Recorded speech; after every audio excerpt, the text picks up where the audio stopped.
इस वक्त सलीम सीधा मौजूद है। सलीम जी, कैसे देख रहे हैं ये जो आतंकवादियों ने किया, वहां पर जो सैलानी घूमने गए थे उनको किस तरीके से बर्बरता से उनके संग ये इस कांड को किया, गोलियों से उनको भूत दिया, क्या कहेंगे? देखिए, ये अगर हम अपने नज़रिए से बोल लेंगे तो ये गलत हुआ है, ये आतंकवादी हमला है, ये मानवता के खिलाफ है। लेकिन अगर आप इसको इस्लाम के नज़रिए से देखेंगे तो ये पुण्य का काम किया है उन्होंने, ये सवाब का काम किया है उन्होंने।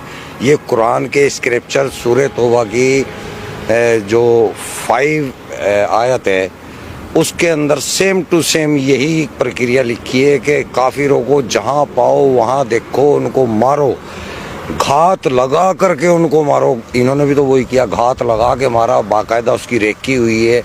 घात इस्लाम में ही लिखा है, कुरान में ही लिखा है किस तरीके से निहत्थे लोगों को इस तरीके से देश के वासियों को भून दिया जाए, उनको मार दिया जाए। आइए, मैंने कुरान की तो आपको आयत बताई है, जो सूरह तौबा है, कुरान की 9वीं सूरह है और उसकी 5वीं आयत है।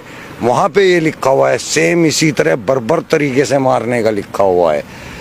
सेम ये लिखा हुआ है कि उनको मारो, जब तक मारो जब तक कि वो ला इलाहा इल्लल्लाह कलमा ना पढ़ ले या जजिया देना कबूल ना कर ले, तब तक मारो। यानी कि पूरे हिंदुस्तान के हिंदुओं का यही हसर होना है इस्लाम के अनुसार।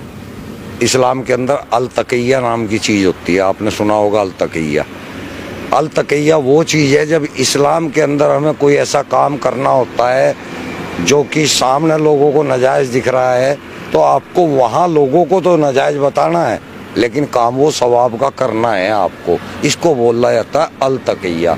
तो ये अल तक़िया करते हैं, जो कहते हैं ना हिंदू मुस्लिम भाईचारा, ये अल तक़िया है, ये कुरान के अंदर है, हदीसों के अंदर है।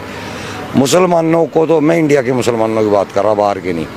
मुसलमान इंडिया का जो है वो अनपढ़ है, उसको कुरान के बारे में कोई नॉलेज नहीं है। इसलिए अगर वो भाईचारे की बात कर रहा है तो वो ठीक कर रहा है, लेकिन वो इस्लाम के अनुसार गलत कर रहा है।